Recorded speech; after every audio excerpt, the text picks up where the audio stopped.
Welcome back, everyone. Our last presenter today is Franklin Mining. It trades on the OTC Pink sheets under the symbol FMNJ and was established as a Colorado exploration and mining company in 1864.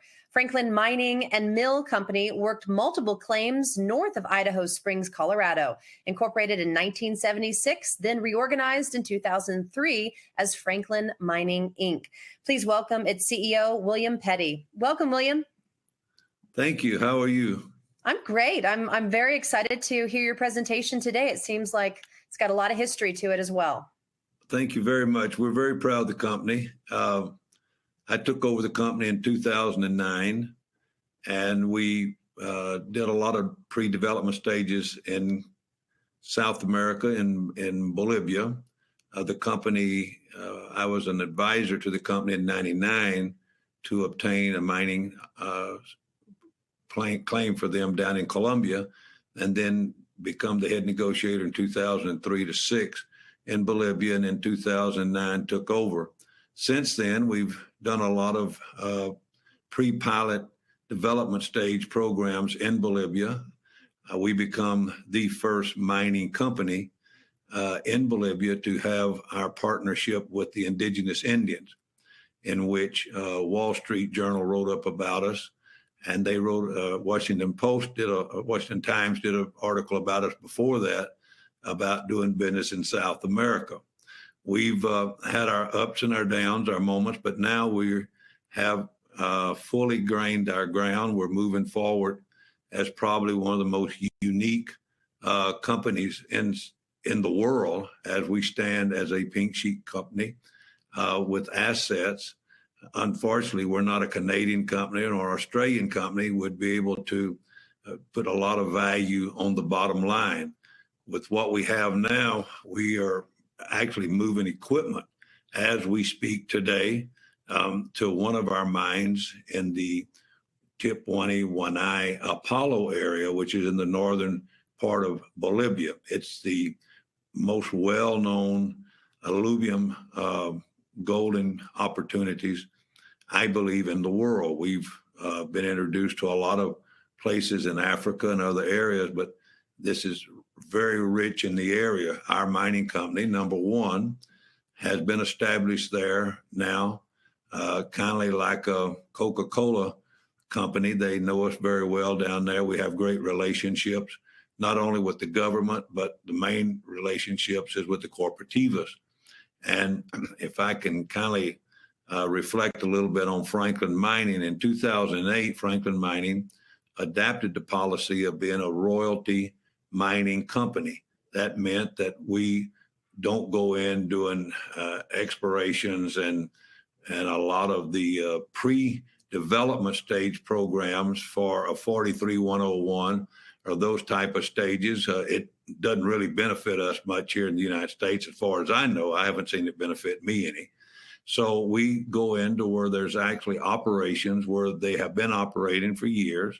We take equipment in and we do our own due diligence, our own studies, and then we do our own verification, and then we go in and we enhance that program, and we become a participant in what they're doing and ongoing, and therefore we become a royalty-based company. Now, there's stages of development in these areas that's it's not really. I actually, in 2013, 14, 15, lived in the Amazons with the indigenous Indians and did pilot programs, in which you can see pictures on our website, franklinmining.com. And you can see where we did some pilot programs with smaller reverse helic machines.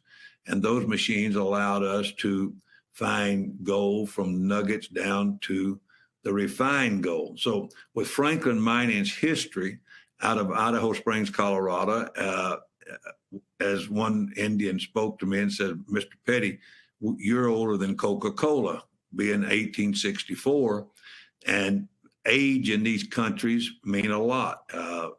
The vintage of the country, it means a lot. It has history of a mining company, and their intriguement of how many years ago this company existed in Colorado. It actually produced and had its own mill in Colorado, it become very, it opened doors for us that probably would not, it would have taken us years to have it open. So with that and the pride of our partnerships with the locals, Wall Street Journal wrote about how we become the first mining company to see the opportunity with the indigenous Indians in these areas.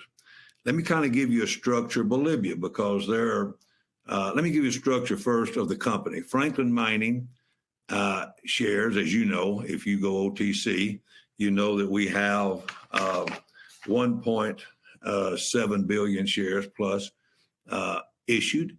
We have 1.9 billion shares authorized. However, the structure of this thing is kind of unique, because of out of the shares issued, there are only 462 million shares. That is what you'd consider free trading, but most of these shares are all in stock certificate forms. Then we have 118 million shares that's in the float, but only 56 million shares plus that's actually in the held in the DTC and tradable. So it gives us a real tight community there. We know where most of the stock is. We know who is the holder of the stock in the certificate forms. So it makes the company kind of a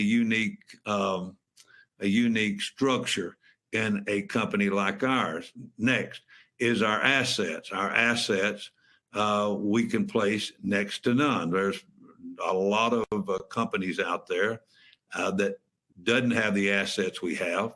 And what we do is we go by a formula that is laid down by the international rules of mining, in which we go into a mine, we evaluate not only the mining area, but we evaluate the whole area around there and the other mines, what they're doing, how they're doing, how long they've been there. So I'm not an engineer, I'm not a geologist, even though sometimes by being a boss, you wind up being both of those. And I've learned just enough about geology to get me in trouble and not enough to get me out. So I stay away from it. We hire very qualified, aged geologists that is recommended to us. We hire engineers that work along the side of these indigenous. You have to understand most of the mines we're in or will go in. You have the programs have been laid out long before we got there. These had been producing operations, selling operations. The last 2 years, Bolivia paid its entire gross national debt out of the mining industry, when in previous years it was under the oil and gas industry. So with that being said, we have a very unique situation. As far as I know, and I could be corrected, we're probably the only American mining operation in Bolivia at this time. I know there's a Canadian operation, and I understand that there is a Japanese operation in the San Cristobal area. So we're very uniquely poised. We're of course the La Jolla mines. We're just going in now into the La Jolla area, where we're getting ready to start developing one of the veins there, and we've sent money for that. The other areas now is in the southern part. If you have a picture of Bolivia, I'll give you the description. First, you go north of La Paz, and that is basically the alluvium operations of Bolivia. And that's, as you understand, if you're in the mining industry, what alluvium means. Now, also what I've discovered is alluvium operations out of the northern part of Bolivia is not necessarily go dig in water and get you gold out there. There's operations in which the cooperativas operate, front end loaders, drag lines, bulldozers, and in the morning you think in World War III, they start blowing upside the mountains with dynamite, and they can move those mountains down, and they primarily only get the nuggets, what we call the thumbnail nuggets formed and bigger.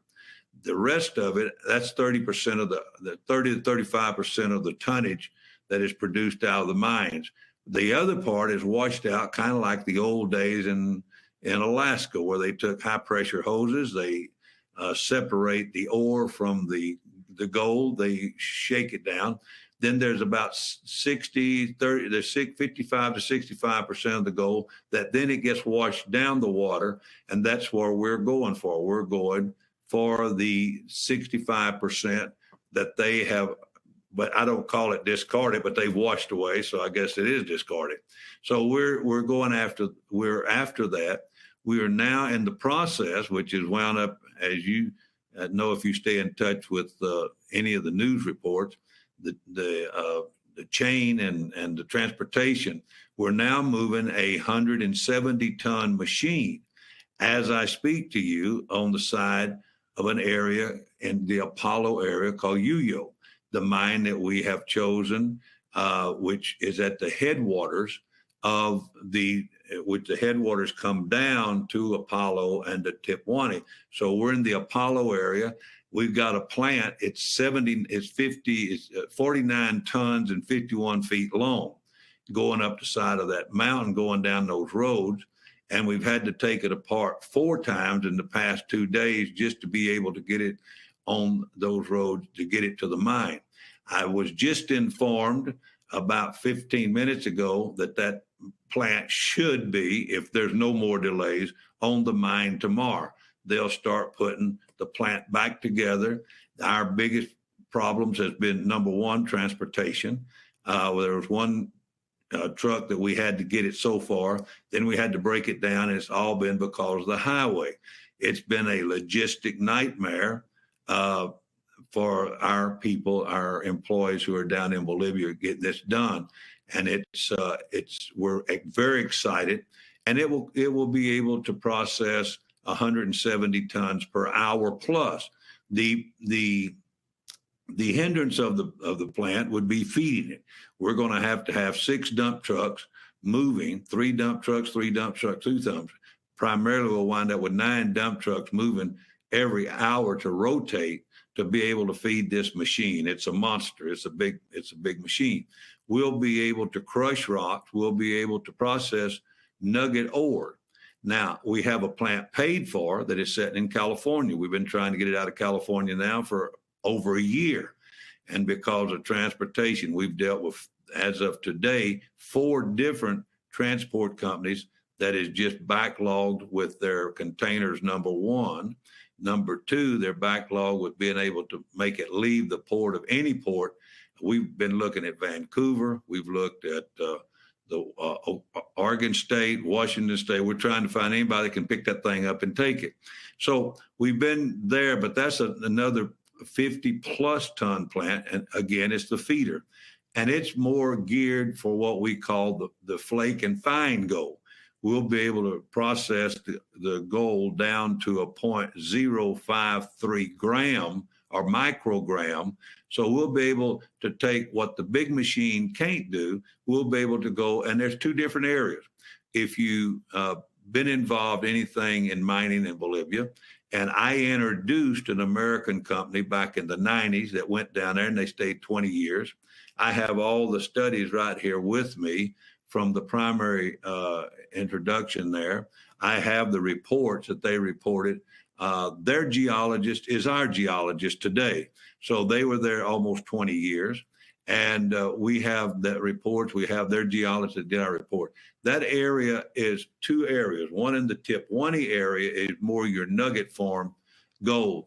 In the Wanai area is more of your flakes and your fine gold. It comes down, and I personally worked that with a little bitty, I got in real good shape. By the time you shovel 1 ton of ore through a machine, an hour, and the only thing you have is a shovel and a bucket, it gets you kind of get in shape after a while.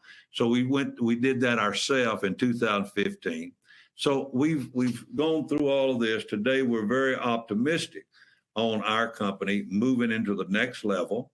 We have cost efficiency, and I will tell you our cost is primarily set. We have a base cost of operations. We're still, until I produce my first kilo of gold, I can't tell you our hard cost until it happens. because some things we'll have to amortize over the course of the next years. We have built in, just for example, to go from La Paz, Bolivia to the mine has cost us today, we're not through, $17,000 for just that leg from La Paz to where we're headed today. Now we owe another $10,000. We may owe another $15,000. So the cost of transportation is today what we have to do to get there. And we're doing it. We're very well happy at where we're going, because when we turn that machine on, if we start producing 170 tons per hour and our recovery rate is at 93%, and we have some good solid gold in there, we're in pretty good shape. The next thing is, and the final thing I'm going to talk about, is our lithium deposit. We have been very happy with being able to sign a large lithium deposit in Argentina. We have over 10,000 acres in Argentina now, signed contract, and we will then add to our portfolio lithium in Argentina, in the Catamaran area. And in that area, there's two companies already. One is called Poso, which is a Korean company. They're pledged to do $800 million investment next to our area. The other area is Guinfei out of China. And Guinfei is already they're putting up $385 million. So in that area, we have over 10,000 acres. We're very excited about it, and we'll keep you informed on that. I'm actually headed back to Argentina and Bolivia and Chile this week. I'll be down there. Chile is a promising new country for us to open up doors for even bigger assets for our company. So I want you to take a look at it. We'll be back in to see you again. We have any questions, answers. You can go to our website. You can enter contact me. And I travel a lot, but I try to do all my own contacting, because I find out people talk for me. I have to follow up what they say. So I try to do all my contact. Just be patient, but go to my website, www.franklinmining.com. Leave your name, your address, your area code, whatever, and we'll get back with you. Now, I think my time is kind of coming down. I'd like to take a couple of questions if you have any that you'd like to ask. We sure do, William. Let's begin. Lorena Payne asks, how many different precious metals are you mining in total? Well, right now we're only going for gold and silver in Bolivia. We do have a dolomite mine that we're under negotiation with, but right now we're only primarily going for gold and silver. And Stuart Mills asks for you to talk about your competition. Are there any majors mining around you? And do you have any joint ventures? As far as I know, there are no majors in where we're at in Bolivia. Bolivia is pretty much, because the Cooperativas are very special people. We're a company that has been approved by their social. It's a social program that you have to have a license for. We do community contributions. We're probably the largest contributor to the social programs down there. So right now, I don't know of any majors close to us. And do you guys have any joint ventures? At this moment, no. Okay. Joe Sharp wants to know, how has the supply chain or labor issues affected you? It's giving me gray hair. I was black-footed 2 months ago. Now my hair is falling out, and I had to order some Topol. The supply chain is killing us. It's not killing us, but it has stopped us from being at least 5 months ahead of where we should have been by now. And it's just been, out of California, it's a nightmare. What used to be a $4,000 40-ton, 40-foot container is now $15,000, but you can't get a ship. The ships are all blocked up. So anything going south in Iquique, Chile, we can't get. I mean, that's been a major for us. Wow, for so many people. Marty Peterson wants you to talk about your growth rate over the next 12 to 24 months. Wow, that's an economist deal. I'm just a little old simple cowboy from East Texas. Our growth rate is, we have it scalable. We have access to 90 mines in that area. Our limit will be machine, and that's it. And we are very well prepared to move into that area as we go. My goal now is to get this one machine operational, and we're going to take this one machine, and then we'll be able to progress as we want to and as fast as we can. And it's just basically getting our feet on the ground down there and getting the big deal right now is transportation. And I don't know if anybody's Googled the roads of Bolivia in the north, but you have to go down a road that probably you can't put a 40-foot truck on there. I mean, it has a special needs way it goes. So we're ready to scale up in the next 18 months real fast. So Sonia Boone wants to know, for each metal that you're mining, what's the cost of production? Our cost of production is, and here again, I'm not an economist. I'm going to tell you, being just no country boy. Our set cost is our labor, and our labor cost is based on the national. We have our PKF is our accounting firm in Bolivia. So we go according to the labor laws there, and it's very, when you labor, there's two ways that our company is. Number one is for example, the cooperativas we have partnerships with, which is, it's called a operational contract.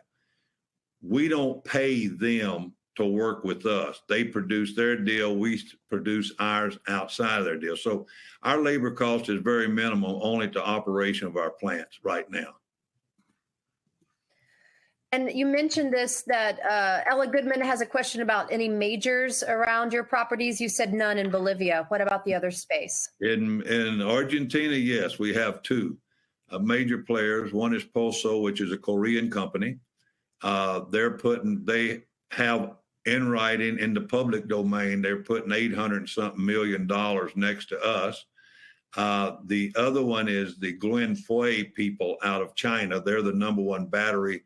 Actually, Elon Musk has just ended a 3-year contract with them, and they're next to us. But our mines is more substantial than theirs, and we actually have geologists going into the mines this weekend to reestablish the 930,000 tons that we have proven right now in that area, the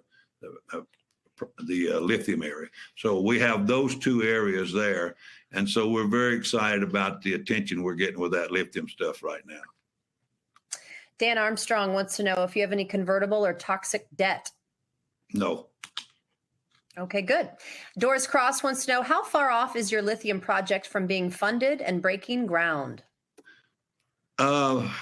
We got a lot of tire kickers. You know, a lot of people out there throwing money at us. We want to make the best decision. I am under a confidentiality agreement at this moment with one person that I just spent the week in Atlanta with. And there's two groups getting ready to build battery factory in Atlanta. I was with them all last week.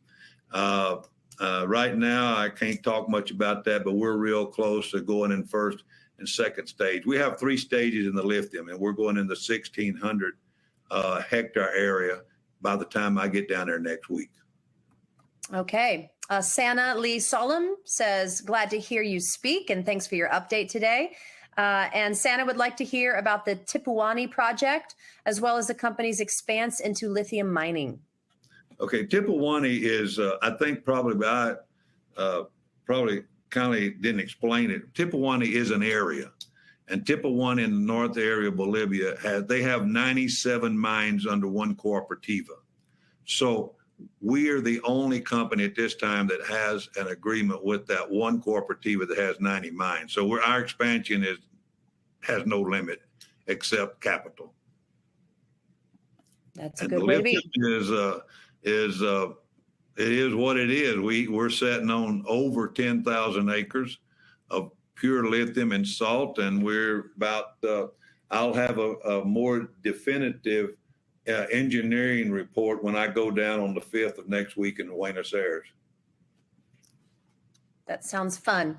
Diane Nichols asks, give us a timeline, if you will, on what comes next and next until we start to see some cash flow. I tell you, Diane, I'm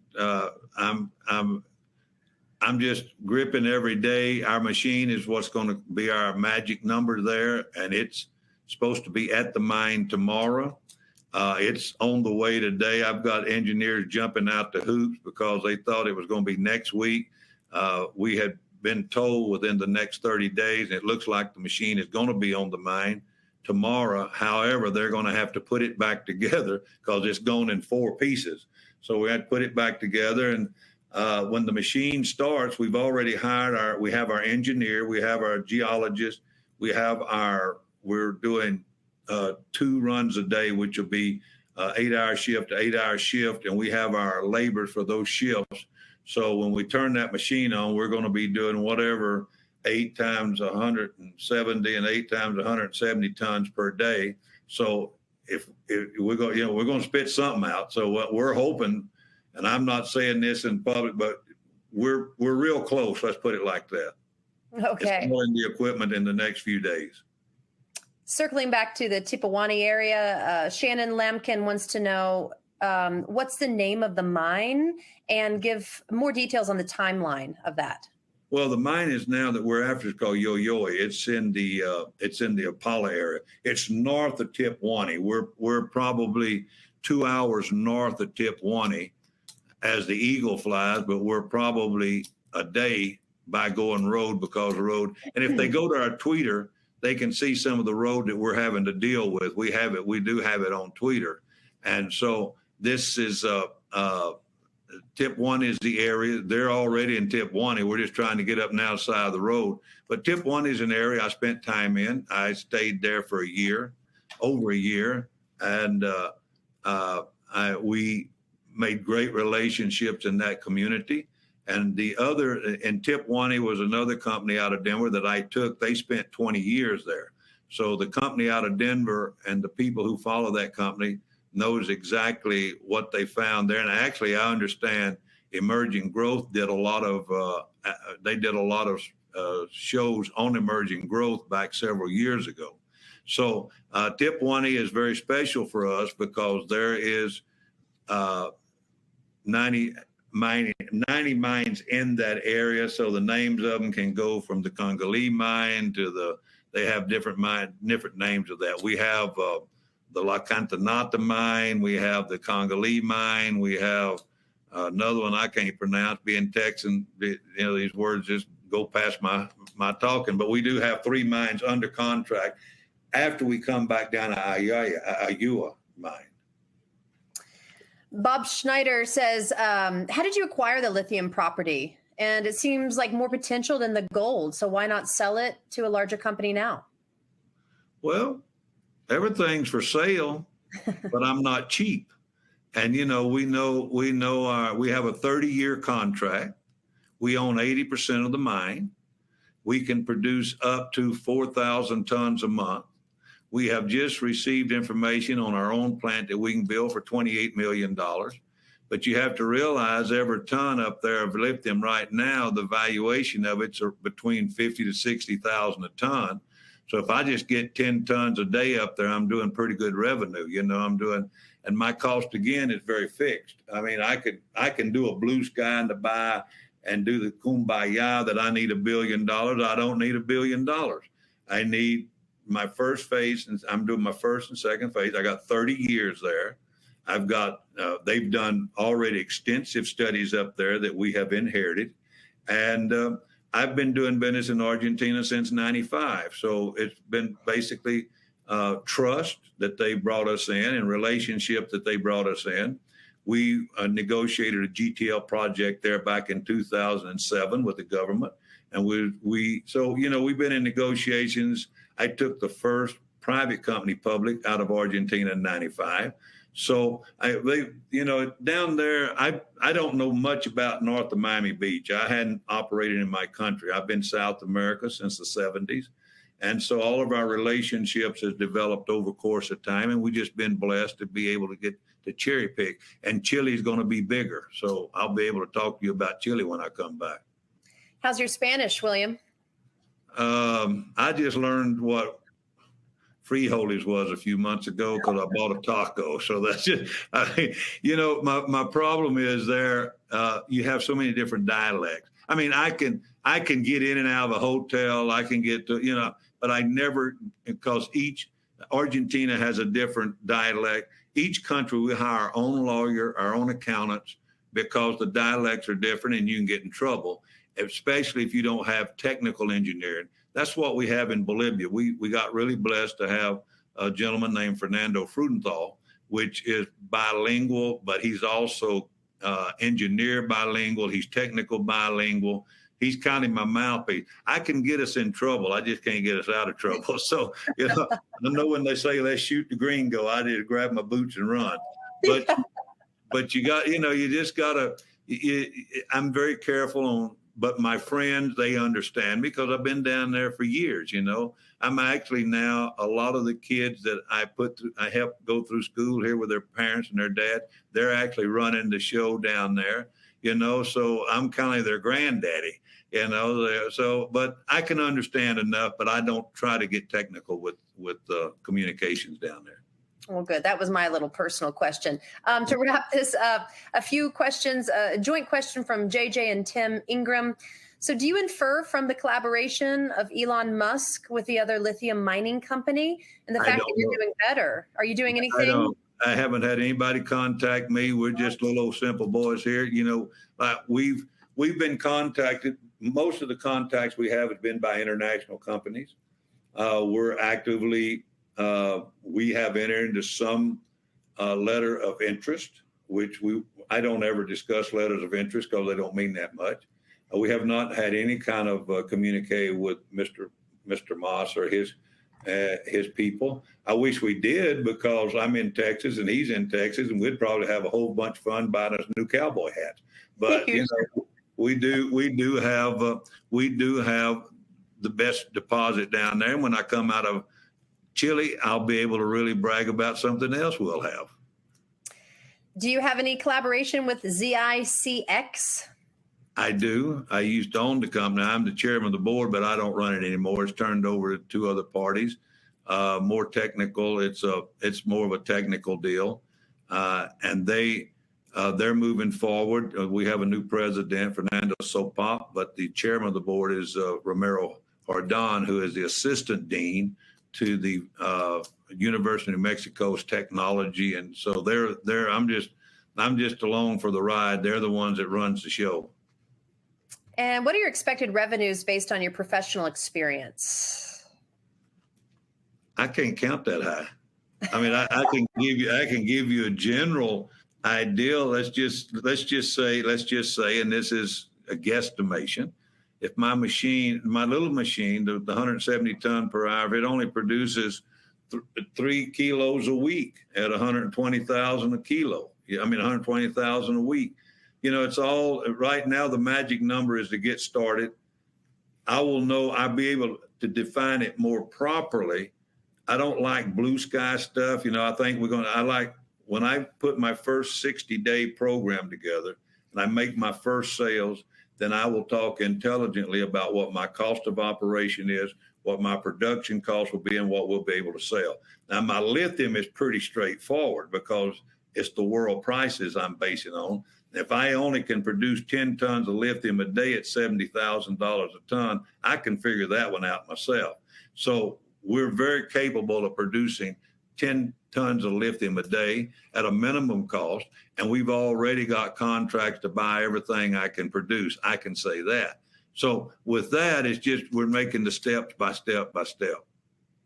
Shannon Lampkin wants you to clarify, is the UU mine part of the Tipuani Project? Yes. Okay, great. Well, Santa Lee Solemn says, keeping y'all's safety, prosperity, and progress in our prayers. And you've been a great sport with us today. William, a little side note, were you in Texas in the 70s? Well, I was in and out of Texas in the 70s, yes. I was my in mother was 72. Well, my mom was Miss Texas in 1972. So she's from there and represented that great state very well. Well, Texas is Texas. What can I say? Actually, when I travel, I don't tell anybody I'm from the United States. I tell them I'm from Texas. And the reason is in South America, for years, people don't understand. I mean, I went to Colombia in 72. So I was in Colombia 72 to 85. I went to Bolivia in 85 to now. I'm a Bolivian national resident. And I go to all the countries. We have left our footprints in these countries. And I've been able to go back. They hadn't thrown me out and put me in jail yet.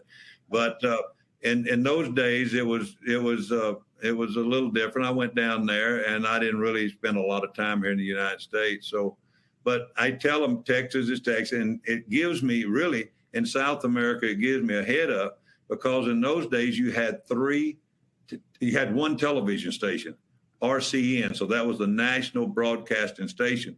The number one show in those days was Dallas. So if I showed up with a cowboy hat on a pair of boots, I wasn't no gringo. I was a Texan. The only thing they want to know is how many oil wells I had in my backyard, And unfortunately I didn't have any, but I had a few alligators out of Beaumont, but I never had no oil wells. But anyhow, it gave me a heads up down there. And it's amazing how the indigenous Indians, my father was Cherokee, and my mother was Sicilian. So I knew what it was to have the best of both worlds and the crazy part of both worlds. But we work very well in South America. My program today is primarily on my personal part. Everything I do in South America is for the locals, for the kids in the schools and the hospitals. Everything that I get, I put back in down there, because nobody's down there to help, and the major companies, just kind of slide by. But we have a real good program for social, and that comes from Texas. So it's well, thank you. Wherever you're at in Tulsa, God bless you. Well, it's been a joy speaking with you, William. And please, would you come back on our conference and give us some updates? I'll be back in the 17th of next month, and we'll talk to Ryan and them and see how we go from there. Wonderful. Well, safe travels if you're traveling anytime soon, and we appreciate you joining us on our conference today. Yes, ma'am. Thank you so much, ma'am. All right. Well, thank you all for watching. It's been a really great day here at our Emerging Growth Conference. So in just a second, you're going to be redirected to the registration page for our next conference in a few weeks. So reserve your spot early. On behalf of all of us at Emerging Growth, I'd like to thank our presenters and attendees for making this such a successful conference today. Remember that a complete replay of this conference, separated by company, will be made available on our YouTube channel, youtube.com/Emerging Growth Conference, and follow us on Twitter. We post all new information on Twitter first. That's at Emerging Growth C. I'm Anna Berry, and on behalf of myself and our whole team, we wish you a successful, happy, healthy week, and we'll see you all soon, very soon, about 2 weeks. Thank you all for watching today.